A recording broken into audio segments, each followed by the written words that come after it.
What I wish I knew before my first baby. You spend 9 months preparing for the birth. Nobody prepares you for what comes after. Here's something that surprised me. Most of what shapes your baby's brain isn't the big, expensive stuff. It's not the flashcards, the classes, or the educational toys stacked in the corner. It's the small, boring, repeated moments you almost don't notice you're having. Researchers who study early brain development have pointed out that in a baby's first years, the brain is forming new connections at an extraordinary rate. Some estimates put it at over 1 million new neural connections every second in early childhood. That number is almost impossible to picture. But here's what it means in real life. The ordinary stuff, the back and forth cooing, the way you respond when they cry, the eye contact over a bottle, is the actual architecture of who they become. And here's the part that really got me. Surveys of new parents consistently find that nearly 1 in 4 have worried at some point that their child was falling behind. That anxiety is completely normal. It's also, most of the time, not telling you anything true. So today, I want to walk you through the things I wish someone had told me before my first baby. Not to add more pressure, but to take some off. Let's begin. 1. Milestones are a range, not a race. You will, at some point, compare your baby to a chart, an app, or someone else's kid at the park. It's almost unavoidable. But developmental milestones were never meant to be a deadline. They describe a wide window of typical development, not a single correct age. A baby who walks at 10 months and one who walks at 16 months can both be completely on track. If you're worried, the right move isn't to panic scroll at 2 a.m., it's to mention it at the next pediatric visit. That's literally what those visits are for. You don't have to carry that worry alone until then. 2. You cannot spoil a newborn with attention. I grew up hearing, don't pick them up every time they cry, you'll spoil them. It's one of the most common pieces of advice new parents get, and it doesn't hold up. In the first months, a baby's cry is their only language. Responding to it isn't creating a bad habit. It's teaching them, at the most basic level, that the world is a place where someone shows up. That sense of safety is what child development researchers often refer to as a foundation for secure attachment, and it's built in exactly these small, repeated moments of response. 3. Your tone of voice matters more than your words.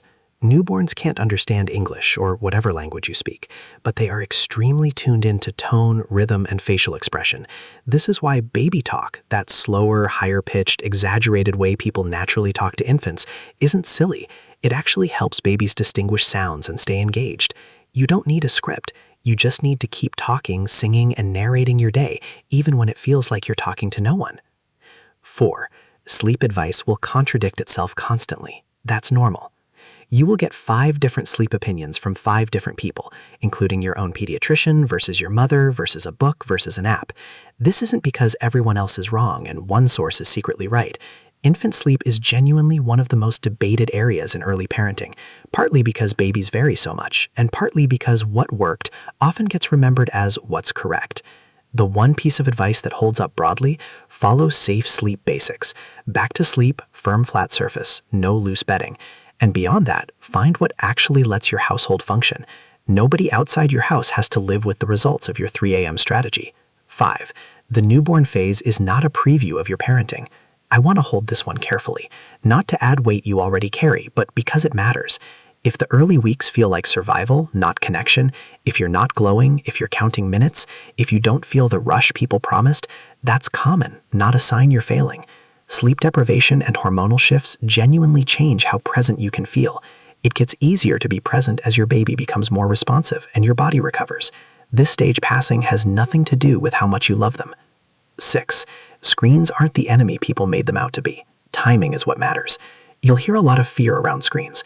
The nuance that often gets lost. The concern for very young babies isn't really about screens being evil.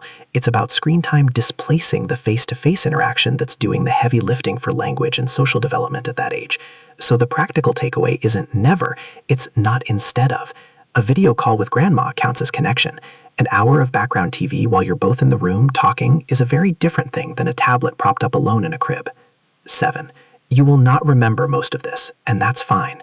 Parents often expect to remember the early months in vivid detail and are surprised, even guilty, when whole stretches feel like a blur. That's an extremely common experience, not a memory failure or a sign you weren't present enough. Your baby isn't building a memory of these specific days either. They're building a felt sense of safety that doesn't require you to recall the exact Tuesday it happened. 8. Asking for help is not a parenting failure. It's the historical norm. The idea that one or two adults should handle a newborn entirely alone is actually a fairly modern, isolated setup. For most of human history, infant care was shared across extended family and community. If you feel like you need more hands than you have, that's not you being weak. That's you noticing a real structural gap that most parents throughout history didn't have to face alone. All of this, the milestones, the crying, the sleep chaos, the blur of it, adds up to something bigger than any single tip. None of it is really about getting it right.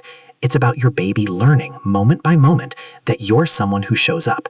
That lesson gets built in the ordinary, unremarkable minutes, far more than in any single big decision you agonize over. So here's the recap. Milestones are a range. You can't spoil a newborn with love. Your tone matters more than your vocabulary. Sleep advice will always contradict itself. The newborn phase isn't a preview of your parenting. Screens are about displacement, not evil.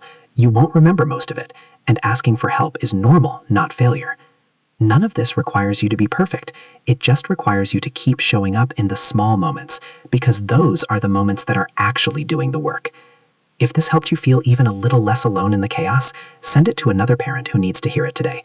Not because I need the share, because someone else probably needs the relief. Take care of that baby, and take care of yourself too.